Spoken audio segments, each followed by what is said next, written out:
ಅಕ್ಕ song selection ತಪ್ಪು. ನೀನು ಮೋರ್ನಿಂಗ್ ಕಾಲ ಮುದ್ದು ರಾಕ್ಷಸಿ. ಅಪ್ಪ ಯಾಕೋ ವಯಸ್ಸಾಯ್ತು ಮದ್ದೆ ಆಗು ಅಂತಾರೆ. ಅಮ್ಮ ಸ್ವಲ್ಪ ದಿನ ವೇಟ್ ಮಾಡು, ಯಮನೆ ಮೀಟ್ ಮಾಡ್ತಾನ ನೀನ.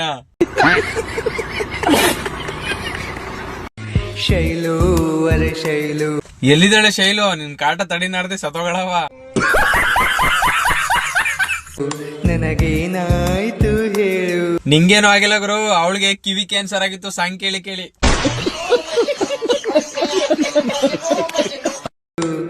ಏನೋ ಕುಡಿದೇನೆ ತೇಲಂಗಾಯ್ತಲ್ಲೇ. ಯಾಕ ಗೊತ್ತ ತೇಲಂಗ್ ಆಯ್ತಿರೋದು? ನೀನು ದಿನಕ್ಕೆ 2-3 ಸಾಂಗ್ ಆಡಿ ಜನಗಳಿಗೆ ಹಿಂಸೆ ಕೊಡ್ತಿರ್ತೀಯಲ್ಲ, ಅವ್ರ ಶಾಪ ಅದು. ಜಗ್ಗು ಮಹಾನ್ ಕಲಾವಿದ.